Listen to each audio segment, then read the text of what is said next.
Haleluya. Salam kemenangan iman. Salam kemenangan iman. Haleluya. Mudah-mudi kami ucapkan selamat bergabung di sidang Tuhan Gereja Kemenangan Iman Indonesia yang di Surabaya Pusat. Mari kita akan memuji Tuhan pada malam hari ini. Kita menyenangkan hati Tuhan. Kita pujian kita hari ini, hari yang telah dijadikan Tuhan. Haleluya.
Haleluya. Mari kita akan memuji Tuhan kita lagi.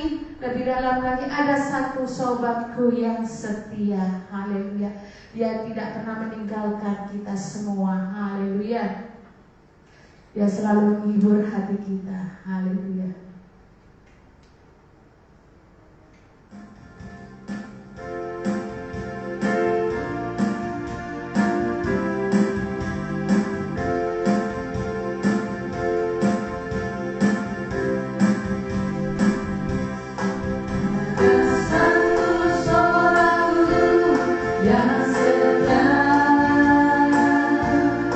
Aku pernah lihat di dalam diri.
Engkau selalu setia Tuhan bagi kami semua Tuhan Yesus. Haleluya.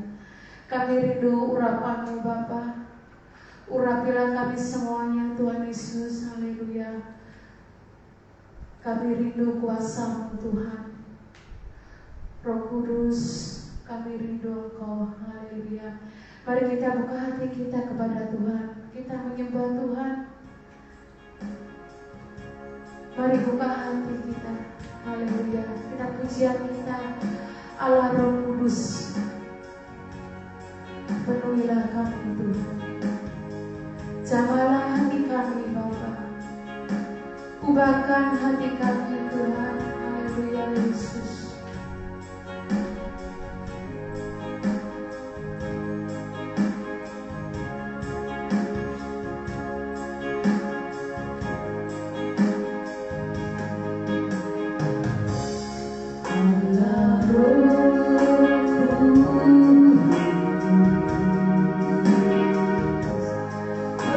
Penuhi kami.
Kami kagum akan kebaikan-Mu Tuhan. Kami kagum akan Engkau Bapa. Engkau selalu setia bagi kami Bapa. Haleluya Roh Kudus. Haleluya. Kami selalu menyembah Engkau Tuhan. Engkau suka sembah Bapa. Haleluya. Ku sembah, ku sembah. Oh haleluya. Ku sembah.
Kesuksesan untuk hari depan yang gemilang di dalam nama Yesus. Bahwa harapan kami sungguh ada. Oh haleluya Tuhan Yesus. Harapan kami tidak hilang, masa depan sungguh ada. Kami bersyukur kepada Engkau. Syukur Tuhan Yesus. Bagi mulai kemuliaan memberkati kami semuanya. Kau memberkati pelayan-pelayan-Mu. Engkau memberkati dan ibadah kami yang datang di tempat ini. Bahkan juga Tuhan Yesus yang mengikuti dan ibadah kami secara online. Kami rindu Tuhan Yesus. Biarlah Tuhan Yesus tempat ibadah kami, bukan juga generasi muda yang datang kepada Engkau, berlari datang kepada Tuhan dan melayani Engkau sungguh-sungguh. Terima kasih Bapa. Dalam nama Yesus kami berdoa. Kami tolak segala roh jahat, segala tipu daya setan, kuasa iblis, kegagalan, kuasa-kuasa kegelapan yang menyesatkan, kehendak-kehendak duniawi dan juga pekerjaan-pekerjaan setan kebodohan. Kami tolak kegagalan dalam nama Yesus Kristus. Dalam nama Yesus. Terima kasih Tuhan Yesus yang baik. Dan kami semuanya umat-Mu bersiap selalu untuk meraih kemenangan, keberhasilan yang sudah Tuhan rancangkan di depan kami. Dan seturut dengan firman-firman-Mu Tuhan Yesus, bahwa Engkau punya rancangan-rancangan yang terbaik untuk hari depan yang penuh dengan pengharapan. Bahwa rancangan-Mu bukan rancangan kecelakaan, bukan rancangan untuk kegagalan, bukan rancangan untuk kami hidup dengan kejahatan atau juga dengan pengaruh dosa dunia yang membawa kepada kebinasaan, kesia-siaan. Tetapi rancangan-Mu Tuhan untuk membawakan kami menjadi terang yang yang bercahaya, melalui kehidupan dan keberhasilan, bahkan juga dalam kebenaran, dalam mengikut Engkau yang sungguh-sungguh, sehingga dunia ini akan semakin bertambah-tambah diterangi oleh terang anak-anak Tuhan yang bercahaya. Syukur Tuhan, dalam nama Yesus kami berdoa. Haleluya. Amin. Terima kasih Tuhan berkati yang melayani. Haleluya. Puji Tuhan, saudaraku. Haleluya. Tuhan Yesus memberkati kita semuanya. Salam. Mari kita akan buka firman Tuhan. Minggu yang lalu kita sudah mendengarkan firman Tuhan, saudara yang dikasih, bahwa orang muda yang kuat, ya, orang muda yang kuat, dan karena kuat, saudara yang kasih bersemangat, sehingga juga apapun masalah, apapun persoalan di tengah-tengah dunia ini, tetapi karena kekuatan dan tambah semangat daripada Tuhan dan ketekunan, dan juga di dalam komunitas yang baik, yang benar, akan membawa kepada kesuksesan atau kepada keberhasilan. Nah, hari ini kita akan belajar lagi tentang faktor sukses, ya. Memang banyak faktor-faktornya, tetapi saya akan bagikan kepada kita ada beberapa pada hari ini, yaitu mungkin ada beberapa poin, saudara Tuhan kasih. Mari kita akan melihat pergaulan, ya. Faktor sukses yang pertama adalah pergaulan yang baik, ya, pergaulan yang baik. Karena bagaimanapun kepintaran orang, tapi kalau pergaulannya buruk, pergaulannya jahat, saudara kasih, maka itu juga akan bisa membuat gagal. Kalaupun dia dengan kepintaran itu sementara berhasil, tetapi dengan pergaulannya akan membawa dia juga kepada kejahatan-kejahatan, kepada hal-hal yang tidak baik, yang tidak benar, sehingga tidak akan bisa dia tetap kuat dalam kesuksesannya. Nah, ada banyak yang saya temukan orang pintar, orang yang sukses, ya, tetapi karena pergaulannya akhirnya jatuh juga. Nah, jatuh dalam hawa nafsu, akhirnya seberapa banyak pun berkatnya, keberhasilannya hancur juga. Jadi sama saja itu namanya tidak sukses, ya. Saudara Tuhan kasih, mari kita baca pergaulan yang baik 1 Korintus 15 ayat 33, karena ini sangat dominan, ya, bahwa lingkungan pergaulan lebih dominan mempengaruhi hidup seseorang, baik atau buruk. Kita baca 1 Korintus 15 ayat 33, janganlah kamu sesat, pergaulan yang buruk merusakkan kebiasaan yang baik, ya.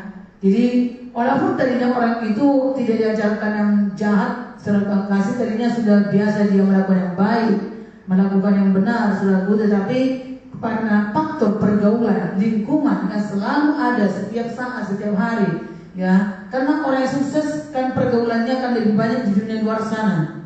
Nah, mungkin datang ke tempat ibadah mungkin hanya beberapa jam, saudara kasih, kalau itu anak Tuhan, ya. Nah, datang dalam persekutuan hanya berapa jam. Nah, lalu ya sisa-sisa dalam, kalau dia tetap setia datang beribadah, itu pun bisa masih terperosok oleh karena pergaulan. Apalagi kalau orang itu lama-lama dia dipengaruhi oleh pergaulan, maka makin lama dia tidak akan suka lagi dalam ibadah, tidak suka berdoa, tidak suka lagi dalam komunitas anak-anak Tuhan. Karena pasti pergaulannya itu akan banyak mempengaruhi dia untuk bepergian lah, untuk refreshing, untuk hura-hura dan segala macam hal-hal. Ya, pertemuan dengan klien-kliennya, dengan customer-customer atau dengan bos-bos dan segala macam yang lainnya. Sehingga itu akan semakin mempengaruhi kehidupannya untuk semakin terpengaruh, akan mulai semakin mengkikis kebiasaan-kebiasaan baik dan kehidupannya itu, sehingga semakin bertambah-tambah dia mengarah kepada hal-hal yang semakin menipis dalam kebaikan, sehingga mengarah kepada hal-hal yang kurang baik, saudara kasih. Walaupun tidak langsung seketika itu dia melakukan kejahatan atau melakukan dosa, tetapi makin lama makin undur dalam persekutuannya, makin undur dalam doanya, makin undur dari komunitas anak-anak Tuhan atau dalam persekutuan orang-orang benar, maka dia semakin, ya, hatinya menjadi dingin, dan dia makin tambah dipengaruhi dengan pikiran dan perasaan dan semua hal-hal yang duniawi, yang menggiurkan, yang menyenangkan, bahkan yang wow begitu, ya. Ya, jadi itu akan menarik bagi tubuhnya, bagi daging. Mari kita lain lagi saudara kasih, sehingga pergaulan yang buruk akan merusak kebiasaan yang baik. Pergaulan yang baik akan semakin menambah hal yang baik tentunya, ya. lagi yang kedua, sahabat yang baik. Nah, jadi dari pergaulan itu akan menemukan sahabat yang baik. Jadi kalau kita mulai memiliki pergaulan saudara Tuhan kasih, mari kita pilih mana yang menjadi sahabat yang baik. Dan antara pergaulan itu mari kita bersahabat. Karena dari semua pergaulan itu ada teman-teman yang juga sudah bergaul saudara Tuhan kasih, tetapi yang akhirnya menjerumuskan. Nah, jadi sahabat yang baik ya, kita sangat perlukan saudara Tuhan kasih, di mana sahabat itu pasti akan berusaha menjaga sahabatnya, menjaga seperti saudara, menjaga supaya jangan terjerumus. Dia sendiri pun saudara Tuhan kasih saling boleh menjaga, saling mengingatkan, saling menasihatkan.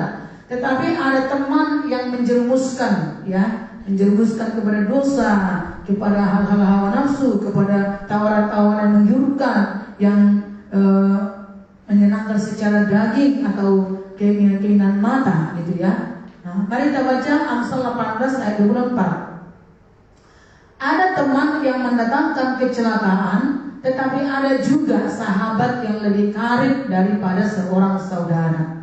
Saudara Tuhan kasih, sahabat ya lebih karib daripada seorang saudara. Kalau saudara kita, saudara Tuhan kasih, tidak akan pernah, kalaupun ada orang kita lihat bersaudara dia sama-sama mereka melakukan kejahatan, ya itu di luar daripada ya yang normal, saudara Tuhan kasih. Tapi sebagaimana dikatakan, kalau saudara, kalau walaupun dia sebenarnya masih kurang baik, tetapi ketika dia melihat saudaranya tidak baik, dia juga tidak senang. Nah, kalaupun dia kurang benar atau kurang sempurna, tetapi ketika dia melihat saudaranya jatuh ke dalam hal-hal yang tidak baik, saudara Tuhan kasih, kepada dosa atau kepada kehendak-kehendak duniawi, pasti dia tidak senang.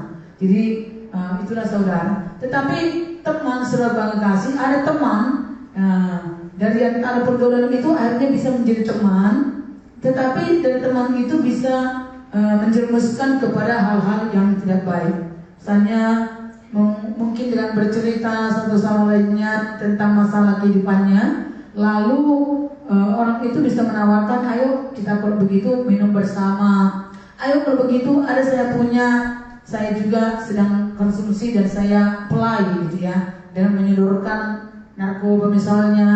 Ketika temannya itu mungkin selalu berkata, aku pusing, aku mau putus asa atau juga galau dan tidak tenang, gelisah. Nah, jadi temannya yang tentunya saudara Tuhan kasih tidak takut akan Tuhan.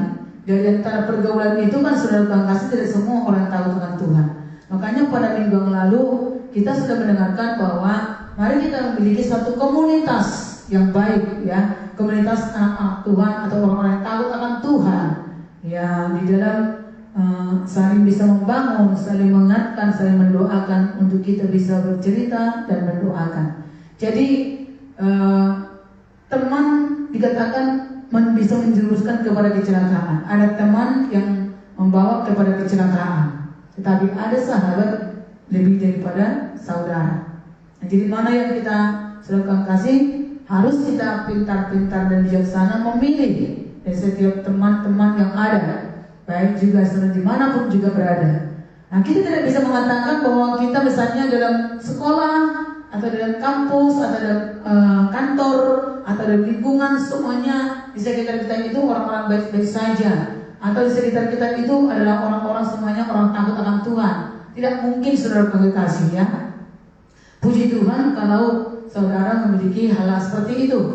Tetapi pasti di antara orang-orang seiman pun pasti juga ada yang tidak baik, ada juga yang masih sedang dalam proses, ya, maksudnya proses untuk kepada kebaikan, masih proses dia sedang menanggalkan dosa. Kalau sudah kasih dia masih dalam proses, belum tentu dia semuanya tahu yang baik, yang benar, yang kudus, gitu ya.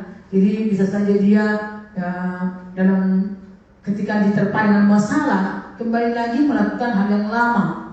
Nah, kembali lagi melakukan perkara-perkara yang sudah sebenarnya dia tinggalkan, tetapi karena terdesak atau karena dia terhimpit, tekanan, lalu dia belum memiliki iman yang kokoh, belum memiliki iman yang kuat, akhirnya bisa juga mempengaruhi kehidupannya kembali kepada yang lama. Jadi artinya belum stabil, dia masih labil. Jadi Nah, dari antara orang-orang tersebut, saudara Tuhan kasih, mari kita belajar, saudaraku. Kalaupun kita pun masih labil, janganlah juga lebih cenderung bergaul dengan orang-orang tersebut. Kalau kita harus tahu dalam persahabatan kita, kalau kita labil atau kita rentan atau gampang rapuh, tergoda atau juga terbawa kembali kepada manusia lama, kita sendiri harus membuat tembok dalam diri kita. Kita harus menjaga pergaulan kita. Lebih baik sementara untuk mengurung diri dulu. Maksudnya mengurung diri yang membatasi pergaulan hanya untuk orang-orang yang benar-benar kita tahu bisa membimbing kita, bisa menuntun kita kepada yang benar, kepada jalan Tuhan. Kalau tidak, saudara Tuhan kasih, mari di sini letaknya kita harus menyangkal diri, pikul salib. Kalaupun teman-teman kita berkata, saudara Tuhan kasih, oh kamu kok mengurung, kok tidak mau bergaul dengan kita, katakan untuk sementara saya belum bisa dulu.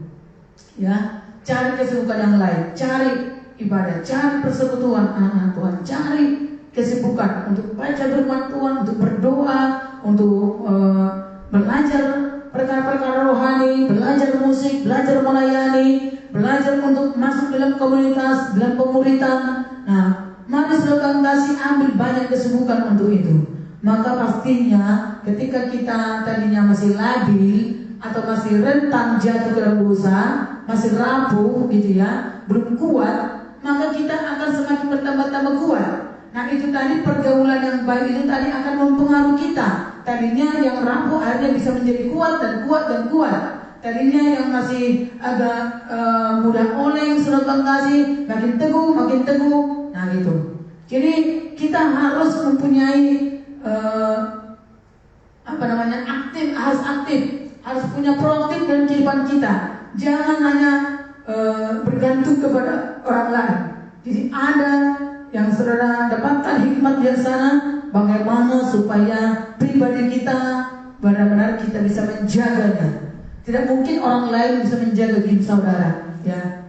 Nah, jadi kita sendiri yang harus menjaga diri kita.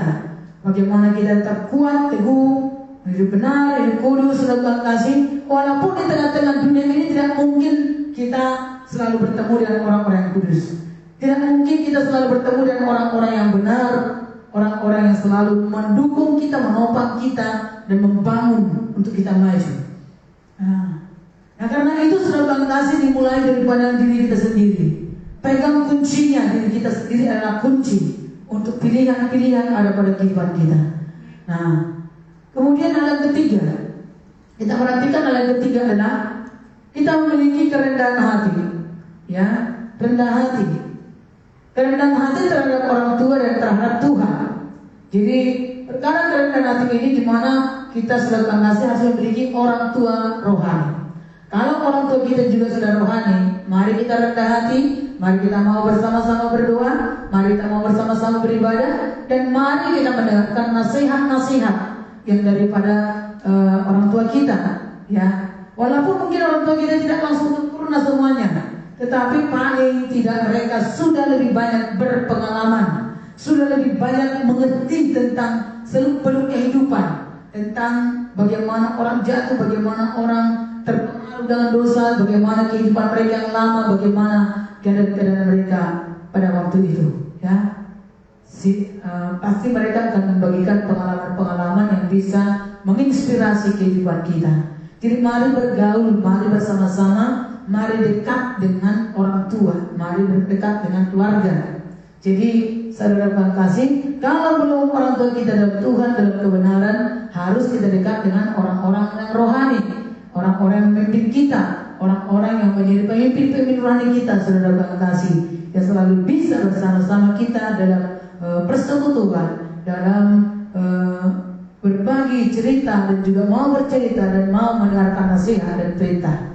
Mari kita akan baca surat kasih, tentunya orang tua rohani atau juga orang tua kita yang sudah rohani atau pemimpin rohani kita, pasti dia juga akan mengajarkan kita nasihat-nasihat dari firman Tuhan atau perintah-perintah dari firman Tuhan. Mari kita baca 1 Petrus 5 ayat 5 sampai 6. Firman Tuhan berkata, demikian jugalah kamu, hai orang-orang muda, tunduklah kepada orang-orang yang tua, dan kamu semua rendahkanlah dirimu seorang terhadap yang lain, sebab Allah menentang orang yang congkak, tetapi mengasihani orang yang rendah hati. Karena itu, rendahkanlah dirimu di bawah tangan Tuhan yang kuat, supaya kamu ditinggikannya pada waktunya. Ayat 6 ini, saudara kasih, dikatakan rendahkanlah dirimu di bawah tangan Tuhan yang kuat. Tangan Tuhan yang kuat, saudara kasih, berkata mengenai satu pegangan, saudara kasih ya, suatu berkat kasih karunia. Tuhan memberikan kepada kita, saudara kasih, tangan-tangan Tuhan kepada kita, baik melalui orang tua kita yang memegang kehidupan kita, yang memberikan kasih karunia kepada kita dan berkat dan kemurahan, ya. Jadi tangan Tuhan yang kuat itu berbicara juga mengenai orang-orang yang dipakai oleh Tuhan kepada kita. Jadi itu sebabnya tadi kerendahan hati atau rendah hati terhadap orang tua dan juga atau kepada orang yang tua atau pemimpin kita dan kepada Tuhan sendiri. Jadi tidak bisa saudara kasih hanya kepada Tuhan sendiri tetapi kepada orang tua tidak, gitu ya. Atau sebaliknya hanya kepada orang tua tetapi Tuhan diabaikan. Tidak bisa saudara kasih, karena Tuhan pun akan bekerja baik melalui orang tua kita dan biarlah juga pemimpin-pemimpin kita. Dan kalau kita patuhi orang tua kita, sama saja kita tunduk kepada Tuhan. Kalau kita taati juga selalu kasih Tuhan, Tuhan juga menyuruh untuk kita taat kepada orang tua kita. Puji Tuhan, dikatakan dari situ, maka kamu akan ditinggikannya pada waktunya. Ya, jadi artinya ditinggikan itu berhasil. Ya, kalau Tuhan meninggikan, pasti itu adalah keberhasilan. Pasti itu adalah masuk kepada rencana, kepada kemuliaan Tuhan. Karena kalau Tuhan meninggikan, bukan berarti tidak mungkin dikatakan Tuhan meninggikan lalu membuat kita merosot, membuat kita makin bertambah-tambah gagal, hancur, tidak. Ya, jadi kata ditinggikan ini saya ambil hikmatnya sedang kasih itu berbicara mengenai sukses, gitu ya. Tuhan akan meninggikan kamu pada waktunya. Artinya pada waktunya kamu akan mengalami kesuksesan yang daripada Tuhan. Jadi ada pengaruh ya kerendahan hati di mana kita taat dan kita tunduk kepada nasihat dan perintah Tuhan, kepada nasihat dan perintah orang tua. Ya. Jadi saudara kasih yang Kristus, karena bagaimanapun juga, walaupun mungkin itu ada pengorbanan, orang-orang muda sering sekali tidak senang dengan nasihat atau perintah daripada orang tua, dianggap kuno. Apalagi kalau orang tua bercerita mengenai zaman dulu, zamannya pada waktu dulu menderita, mereka berkata ini zamannya kan sudah berbeda, jangan samakan dong dengan dulu. Tapi seharusnya anak-anak harus mengerti, harus mendapatkan hikmat. Walaupun diceritakan zaman dulu, artinya kamu zaman sekarang ini kamu harus lebih banyak bersyukur, maksudnya gitu loh. Kamu harus lebih banyak dekat dengan Tuhan. Kamu harus lebih banyak ya memuji Tuhan. Kamu harus lebih banyak melihat karya-karya Tuhan yang luar biasa. Maksudnya seperti itu. Tetapi sering sekali orang-orang muda berpikir sempit. Kalau orang tua zaman dulu berbicara mengenai kehidupannya dulu, penderitaan, masalah-masalah, dia pikir serta kasih bahwa orang tua itu menekankan bahwa mereka pun harus hidup pada zaman itu. Tidak. Tapi artinya bahwa orang-orang muda sebenarnya harus menyimak, harus ada hikmat dan pengertian bijaksana. Apa tujuan orang tua tersebut berbicara mengenai masa-masa kehidupannya dahulu? Apa tujuannya mereka bercerita mengenai masa-masa lalu atau masa-masa di mana mereka mengalami ya banyak persoalan, banyak penderitaan atau katakanlah tidak mengalami banyak kemajuan. Tetapi artinya saudara kasih bahwa sebenarnya itu pun bisa dibuat oleh Tuhan berhasil, bahwasanya walaupun tidak banyak faktor-faktor penunjang kepada keberhasilan, buktinya mereka bisa bertahan, mereka bisa berhasil, mereka bisa berkemenangan. Itu maksudnya. Tetapi artinya kalau sekarang bahwasanya orang-orang muda maksudnya harus lebih banyak menggagal keberhasilan daripada mereka, itu maksudnya. Apalagi kalau dahulu mereka tidak mengenal Tuhan, sekarang anak-anak diajarkan mengenal Tuhan. Jadi maksudnya supaya lebih banyaklah mendapatkan kesuksesan, lebih banyak mendapatkan takut akan Tuhan, hikmah-hikmah Tuhan, sehingga mendapatkan banyak ya keberhasilan, banyak wawasan, banyak pengertian yang luar biasa, luas pengertiannya, luas wawasannya, pikirannya, bisa melihat dunia luas, sehingga mendapatkan hikmah dari bijaksana untuk mengantisipasi hidupnya dan untuk berjuang, untuk tekun. Nah, itu sebenarnya tujuannya. Cuma mereka tidak tahu menyampaikan seperti itu, kan gitu ya. Tetapi sebenarnya orang-orang muda yang harus bisa mendapatkan apa di balik cerita itu maksudnya, apa pengertiannya. Nah, di sinilah perlu hikmat bagi orang-orang muda. Di sini perlu belajar merenungkan, memikirkan. Kalau tidak mau membuka hati untuk mendengar dan merenungkan nasihat atau membagi pengalaman yang dibagikan oleh orang-orang tua, maka orang muda langsung menentang, langsung mereka tidak tidak suka, langsung bete gitu ya, langsung mereka membuang telinga, membuang mukanya, maka pasti tidak akan ada hikmat. Karena hikmat Tuhan akan datang kepada orang yang mau hatinya terbuka, ya, yang mau hatinya tenang dan mau menerima masukan atau mendengarkan cerita. Ya.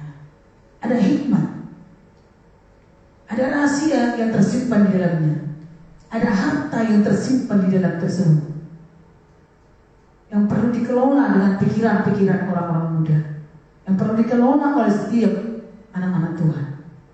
Nah, maka kadang-kadang orang tua berkata, itu makanya kamu disekolahkan, kamu disuruh sekolah supaya jangan seperti pada masa lalu kami. Atau itu makanya kamu diajak dibawa untuk mengikut Tuhan. Itu makanya kamu diajak untuk sungguh-sungguh takut akan Tuhan supaya kamu tidak seperti kami dulu. Nah, katanya seperti itu, gitu ya kan? Jadi sebenarnya sudah mengasih tujuannya supaya kamu kamu lebih maju, kamu lebih baik di keadaanmu, kamu lebih benar, kamu lebih berpengaruh, kamu akan lebih diberkati oleh Tuhan. Nah, maksudnya seperti itu sebenarnya. Tetapi orang-orang muda kan pikirannya sebenarnya, walaupun dikatakan mereka punya wawasan bisa melihat dunia lebih luas, tapi sebenarnya pikirannya sempit. Kenapa sempit? Karena hatinya sempit. Tidak mau menerima ajaran atau tidak mau mendengarkan cerita-cerita atau pengalaman-pengalaman yang dulu. Ya. Tentu saudara kasih setiap orang tua atau pemimpin orang pun tidak akan mau zaman dulu tetap terjadi pada zaman sekarang. Misalnya dulu orang berjalan kaki sampai berapa lama baru sampai di satu kota dari desa. Masa akan itu juga harus dikerjakan sekarang? Ya kalau bisa kan maunya ya tidak seperti itu lagi. Maunya kalau bisa punya pesawat, kan begitu kan? Nah, jadi maksudnya saudara kasih, zaman ini kan sudah lebih maju dan sudah lebih banyak wawasan dan pengertian. Ayo lebih belajar sungguh-sungguh, pasti akan banyak hikmat dan kesuksesan yang akan didapatkan. Seperti itu. Jangan kamu gunakan untuk hal yang sia-sia. Dengan kemajuan teknologi, dengan semua kemajuan, ya baik juga dalam pencapaian perjalanan. Wah, sekarang orang bisa cepat serba kasih gitu ya. Nah, kalau dahulu tidak bisa.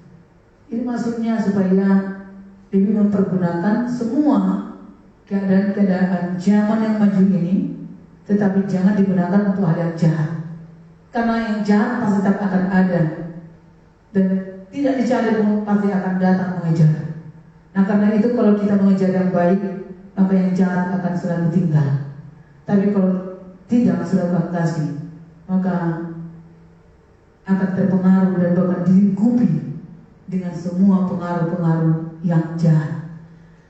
Nah, saudara Tuhan kasih Yesus Kristus yang terakhir, saudara Tuhan kasih. Nah, poin yang terakhir yang tentunya hari ini tidak akan semua dibagikan, tetapi ada beberapa faktor ini yang lebih penting yang saya pikirkan, saudaraku, yang saya dapatkan dalam hati saya. Untuk hari yang ke depan kita akan dapatkan lagi yang lain. Mari kita baca lagi, saudara Tuhan kasih, di dalam Lukas 16 ayat 10 yang keempat adalah benar dan kesetiaan dalam perkara-perkara kecil. Artinya setia ya, hidup benar dan setia dalam perkara-perkara kecil ya. Ya. Jadi benar dan setia dalam perkara-perkara kecil. Ini sebenarnya kata-katanya ya. Benar dan setia dalam perkara-perkara kecil. Mari kita baca Lukas 16 ayat 10. Barang siapa setia dalam perkara-perkara kecil, ia setia juga dalam perkara-perkara yang besar. Dan barang siapa tidak benar dalam perkara-perkara kecil, ia tidak benar juga dalam perkara-perkara besar. Ya. Setiap kehidupan kita itu dimulai daripada perkara yang kecil. Baik juga atas hal yang benar, ya. Dimulai daripada hal yang kecil. Kadang-kadang sudah Tuhan kasih apa itu, ya, perkara kecil aja kok, atau bohong kecil, atau juga masalah kecil, atau juga perkara yang kata-kata yang negatif sedikit aja, atau gaul kecil yang jorok gitu kan, cuma sekali-sekali misalnya, itu kan kecil, tidak jumlah uang banyak atau tidak dalam waktu yang lama. Tetapi sudah Tuhan kasih kita tetap harus belajar benar dan setia dalam perkara-perkara kecil. Jadi ketika kita sudah Tuhan kasih dalam perkara kecil, dalam hal yang kecil, maka sering sekali memang perkara kecil itu kita harus mulai beranjak dari tangga satu ke tangga berikutnya ke tangga berikutnya. Ya, untuk beranjak dari tangga yang satu kepada tangga berikutnya, mungkin kita masih dalam tangga yang paling bawah. Tapi dari tangga yang paling bawah itu tidak akan mungkin kita sudah Tuhan kasih bisa sebelum kita menaik dari tangga paling bawah kepada tangga yang satu. Tidak mungkin orang langsung bisa ya meroket kepada paling top atas gitu ya. Nah, itu dalam kesuksesan tidak mungkin seperti itu. Dan kalau orang dalam perjalanan dan bepergian bisa gitu ya. Terus langsung dia gitu. Langsung roket dia, langsung terbang pesawat. Tidak perlu dia harus naik sepeda dulu, pergi, baru kemudian setelah naik sepeda ontel menuju bandara, baru naik lagi sepeda motor di perjalanan tengah jalan, baru setelah tengah jalan baru naik mulai lagi naik lagi slogan kasih angkutan, baru setelah naik angkutan baru lagi naik mobil yang lebih besar lagi, baru sampai di bandara. Saudara kasih bukan seperti itu, tetapi dalam perjalanan bisa mulai dari rumah dan langsung naik seragam kasih mobil Mercy atau apa, langsung bandara, langsung juga naik ke pesawat. Tetapi tahu untuk mau naik ke pesawat pun tetap harus melalui tangga satu. Setiap tangga-tangga akan dilalui. Jadi sebenarnya dalam kehidupan ini dimanapun kita berada, selalu akan kita memiliki ada tangga. Ya. Untuk masuk ke rumah kita pun pasti akan ada tangganya juga. Artinya ada level-level untuk semakin menaik lagi. Mulai daripada kita masuk di pekarangan kita, mulai masuk gitu ya. Apalagi kalau orang punya rumah bertingkat dia. Belum ada, kalaupun ada liftnya sudah masih harus tetap melalui ya. Terus menerus sampai ke atas. Apalagi kalau hanya tangga. Jadi kita tidak bisa langsung terbang. Dalam kesuksesan itu sudah Tuhan kasih kita harus belajar rendah hati, lalu setia dan benar dalam perkara-perkara kecil. Jadi tidak bergantung pada penilaian dan pengakuan orang lain tentang hidupnya dan tentang pekerjaannya. Karena sukses itu sudah Tuhan kasih selalu akan disertai dengan pekerjaan yang kita lakukan. Ya, disertai dengan tindakan yang kita lakukan. Jadi tindakan dari perkara-perkara kecil, setia dan perkara kecil. Misalnya dalam pelayanan pun seperti itu sudah Tuhan kasih. Di dalam dunia bisnis pun seperti itu. Ya, kalau orang mau langsung besar usahanya, ya padahal dia belum berpengalaman, maka dia akan kelabakan dan dia tidak akan tahu bagaimana. dia akan mulai dari perkara-perkara belajar dan akan mulai belajar, melakukan, ya, seturut dengan kemampuannya. Mungkin bagi setiap orang berbeda-beda perkara kecilnya dalam bisnis itu seperti apa, dalam menanganinya. Ya. Di dalam kehidupan kita sebagai karyawan juga seperti itu. Belajar, jangan langsung melihat pencapaian atau gaji yang dilihatnya. Setiap orang selalu akan dilihat daripada kesetiaannya dari perkara-perkara kecil. Dan benar dalam perkara-perkara kecil. Kadang-kadang orang-orang muda, apalagi orang-orang sudah berpendidikan, dia sangat enggan melakukan pekerjaan-pekerjaan yang sepele. Dia sangat enggan, sangat merasa dia tidak level, ya. Apalagi dia bergantung kepada ijazah atau pendidikan yang dimilikinya, sarjana misalnya selalu kasih dengan pekerjaan yang dimilikinya. Padahal selalu kasih dia mau menanti pekerjaan dengan gaji sekian, sementara belum dapat di mana-mana. Lalu dengan gaji kecil dia belum mau. Nanti dia takut atau malu. Oh, kamu sarjana, kok itu pekerjaanmu? Gitu ya. Dia bergantung kepada penilaian orang lain, bergantung kepada pengakuan orang lain. Atau kalau ditanya, oh gajimu berapa? Masa segitu gajimu? Kamu sarjana loh, kamu S2 loh, gitu kan? Saudara yang kasih Yesus, ada orang yang belum pernah bekerja, tetapi langsung dia mau ya mendapatkan pekerjaan yang bagus. Puji Tuhan kalau memang itu dapat. Tapi kalau belum dapat, orang itu bisa lebih bertahan dalam pengangguran. Ya, lebih baik dia merasa menganggur, tidak mendapatkan apa-apa, tidak mendapatkan hasil, daripada bekerja tapi nanti dicemooh orang atau dinilai orang seperti apa. Padahal dia tidak mengerti bahwa ada prestasi di dalam kerendahan hati, di dalam hidup benar dan setia dan perkara kecil. Saudara yang kasih dalam nama Yesus, ada saudara kasih orang muda, dia sudah lulus sarjana, gitu ya. Tetapi dia melamar pekerjaan dan dia belum mendapatkannya. Tetapi dia mulai mendapatkan ada pekerjaan untuk mengantar koran. Berapa lama mengantar koran? 1 hari, ya. Tapi dia tidak malu melakukannya. Dia menganggap itu adalah suatu batu loncatan,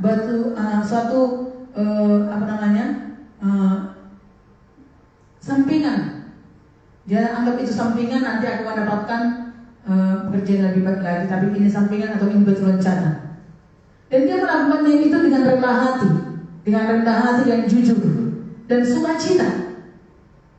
Seolah-olah dia sedang menunggu suatu pekerjaan yang besar, suatu kesuksesan atau keberhasilan ya yang besar. Dan dia melakukannya secara kasih dari hari ke hari. Dia mengantar koran, secara kasih. Lalu dia bertemu dengan ada langganannya, saudara kasih. Karena biasanya dia kalau langganannya itu tidak ketemu, dikatakan saudara kasih, bisa dia lemparkan ke rumahnya. Dia artinya dimasukkan ke dalam, gitu ya, dimasukkan ke dalam dari pagar pintunya. Atau ada tempat yang disediakan, nanti ya ditaruh di sini, gitu. Dia lakukan itu terus-menerus saudara kasih setiap hari sampai sekian lama waktunya. Tetapi dia tetap optimis dan bersemangat. Lalu suatu hari saudara kasih, dia bertemu dengan orang tersebut. Ya, ada beberapa langkahnya, tapi satu orang ternyata bos saudara kasih. Kebetulan dia, bukan secara kebetulan itu saudara, tapi Tuhan melihat kesetiaan orang tersebut dan kesungguhannya, kejujurannya, dan juga kerendahan hatinya. Kemudian saudara kasih, orang itu buka pagar, ya sedang keluar. Lalu yang mengantar koran itu datang saudaraku Kemudian pas bos itu yang menjalankan itu menerima di kamarnya. Dan bos itu menanyakan kepada dia, dan Tuhan pasti akan mengerjakannya. Pasti Tuhan yang mengerjakannya itu. Dia bertanya, sudah berapa lama kau mengerjakan ini? Ya. Berapa penghasilanmu udah mengerjakan ini? Ditanya. Ya, yang penting sukacita aja bos, yang penting aja ya kita bisa tetap masih bekerja daripada pengangguran bos. Ya, seperti itu kira-kira. Kemudian ditanya, saudara Tuhan kasih, dia sopan, dia jujur, dia benar, saudara Tuhan kasih. Dia bersikap santun. Lalu bos itu tergerak hatinya menanyakan kembali. Karena banyak orang saudara Tuhan kasih tidak mau tahu, kan gitu ya. Yang penting kamu antar orang ke rumahku, apa yang tanyakan bisa saja. Tapi Tuhan akan bekerja. Dan ditanya, kamu tamatan dari mana? Ya. Lalu bertanya, sebenarnya bos saya ini punya tamatan, saya menunggu-nunggu, saya melamar, saya begini, tapi belum juga mendapatkan pekerjaan. Tetapi saya pikir ini pekerjaan yang bisa saya kerjakan dan bisa juga untuk yang lain saya bisa kerjakan selain daripada ini. Nah, saudara kasih Tuhan Yesus Kristus, bos ini mau lihat kerendahan hati dan angkat tangan dia, artinya kagum dia. Kamu seorang sarjana tamatan lulusan ini, ya, kamu bisa mengerjakan ini. Dia melihat saudara kasih dan dia mengatakan dalam pikirannya, ini orang-orang rendah hati, ini orang-orang yang bisa dipercaya, ini orang adalah orang yang bersungguh-sungguh hati, ini orang adalah orang yang punya yaitu integritas, artinya orang yang tidak sombong, orang yang rendah hati, orang yang benar-benar berjuang dengan ulet. Lalu sebos itu saudara terkesan hatinya dan sangat kagum dia. Kemudian saudara kasih, ternyata bos itu dia punya perusahaan besar. Ya, dia berkata, kalau begitu besok kamu datang ke tempat saya, ke tempat perusahaan saya, kita bicara, katanya. Nah, lalu saudara kasih, kamu datang ke sini, ditunjukkan tempatnya saudara kasih. Ternyata saudara kasih, orang muda itu besoknya datang dan dia melihat itu bos besar, punya perusahaan besar. Lalu bos berkata, sekarang kamu kuterima bekerja di sini, silakan bekerja. Langsung dipekerjakan saudara, tanpa lamaran, tanpa tanya jawab segala macam, ya, dan langsung diberikan dia kedudukan yang strategis. Sering sekali kita tidak tahu saudara kasih, dalam kesetiaan, dalam hal yang benar dan kejujuran yang dilakukan saudara kasih terus menerus untuk menanti berkat yang besar. Ya, kadang-kadang ada orang saudara kasih merasa gengsi dia melakukan perkara kecil, akhirnya hidupnya tetap menjadi kecil. Tetapi orang yang tidak gengsi, orang yang tidak merasa dan tidak congkak dan tidak sombong, maka Tuhan katakan tadi, Allah mengasihani orang rendah hati. Tuhan menentang orang yang congkak dan orang yang sombong, tetapi Allah mengasihani orang rendah hati. Termasuk kerendahan hati adalah perkara-perkara dari kehidupan kita, dari pekerjaan kita lakukan, dari kesetiaan. Ya, saudara kasih, ada banyak orang-orang muda ketika dia mulai bekerja, dia menganggap dirinya adalah orang yang hebat, orang punya ilmu yang hebat. Lalu ketika ditempatkan dia bekerja di satu pekerjaan yang mungkin pada saat itu belum cocok di hatinya, dia langsung memberontak dan dia langsung keluar.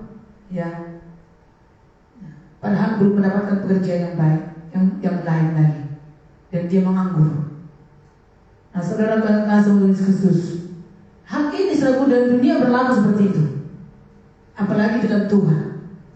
Di dalam Tuhan pun saudara kasih, banyak pekerjaan-pekerjaan dan pelayanan yang nampaknya sepele, nampaknya kecil. Dalam gereja, ya, menyapu gereja, menyusun kursi, membersihkan halaman, membersihkan kamar mandi, atau banyak hal yang lainnya saudara kasih. Mana perkara-perkara yang kecil yang kelihatan, yang mungkin saudara kasih tidak biasa dilakukan, ya, atau membuang sampah contohnya. Orang bisa berpikir, oh itu bukan bagian saya, ada khusus. Ya, saudara kasih, ya mungkin kalau di gereja yang mapan dia bisa membayari tukang servis, ya, apa maksudnya, cleaning service, bisa membayari saudara kasih. Tapi kalau gereja yang apa sebenarnya yang tidak mempunyai hal seperti itu, di mana di situ semua di anak-anak Tuhan harus merasa memiliki bahwa di mana kita beribadah itu adalah rumah kita. Jadi kalau rumah kita saudara kasih tidak perlu, ya harus siapa yang mengerjakannya, harus siapa yang mengerjakannya. Tetapi mari kita semuanya mengambil bagian. Mari kita semuanya merasa memiliki dan merasa bertanggung jawab. Kalau rumah Tuhan dan tempat ibadah kita maju dan bersih dan nyaman dan indah, itu adalah untuk kita bersama dan untuk nama Tuhan dipermuliakan. Dan lakukan segala sesuatu menurut Tuhan, dan Tuhan yang akan memberikan upah. Haleluya saudaraku. Jadi segala sesuatu dilakukan untuk Tuhan. Kolose 3:23 yang terakhir saudara kasih, apalagi di dalam rumah Tuhan, saudara, segala sesuatu yang kita lakukan adalah untuk Tuhan. Kalau dalam dunia pun mereka melakukannya seolah-olah juga untuk Tuhan, apalagi yang benar-benar berhubungan dengan pekerjaan Tuhan dan juga dengan rumah Tuhan atau dengan pelayanan, semuanya itu saudara kasih tidak boleh dilakukan adalah untuk seseorang, tetapi semuanya adalah untuk Tuhan. Kalau di dunia pekerjaan pun, di dunia sekuler pun kita disuruh melakukannya seperti itu Tuhan, apalagi di dalam rumah Tuhan, di dalam kita bersama-sama beribadah kepada Tuhan. Kolose 3:23 firman Tuhan berkata, apapun juga yang kamu perbuat, perbuatlah dengan segenap hatimu seperti untuk Tuhan dan bukan untuk manusia. Ayat 24, ya, lakukan untuk Tuhan bukan untuk manusia. Kamu tahu bahwa dari Tuhanlah kamu akan menerima bagian yang ditentukan bagimu sebagai upah.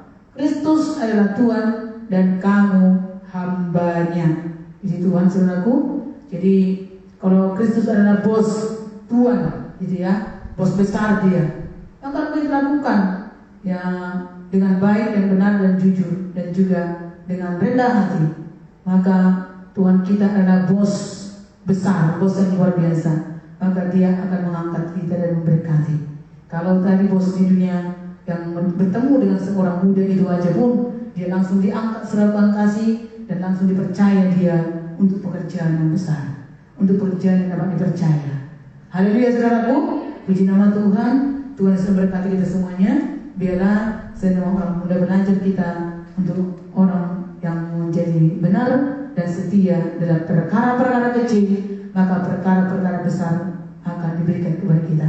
Semuanya ini berlaku baik dalam hal keuangan kita, setia kita dalam perkara kecil. Berkat kita, uang kita atau upah kita, gaji kita kecil, tapi setia lakukan untuk Tuhan dan lakukan untuk hal yang benar, maka Tuhan akan semakin menambahkan, semakin memberkati, makin memberkati lagi.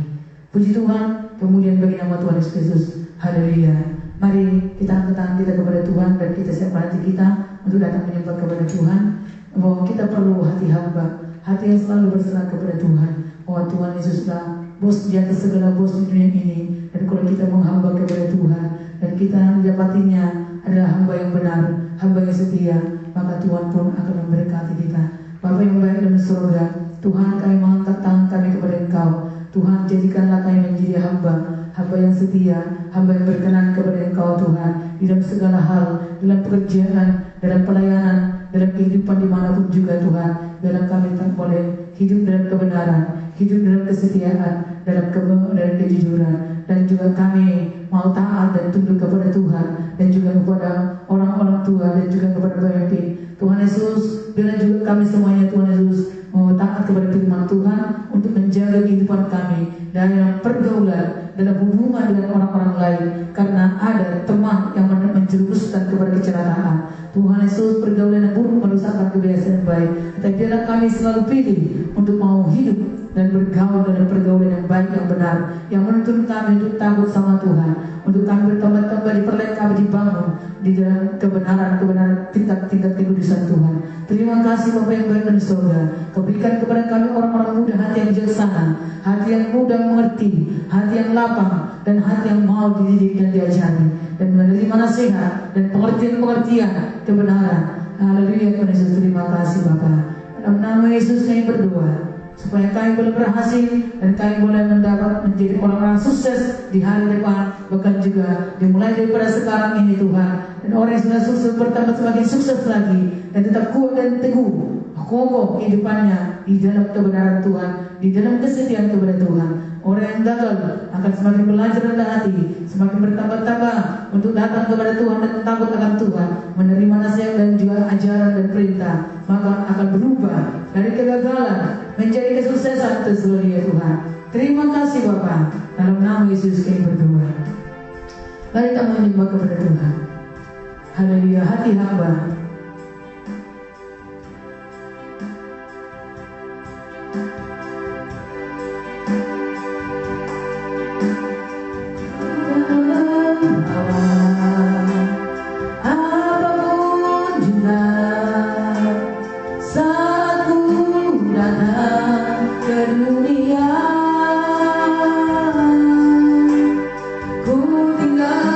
semua pada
tidak menjadi sukses, tetapi menjadi hancur dan menjadi celaka dan gagal.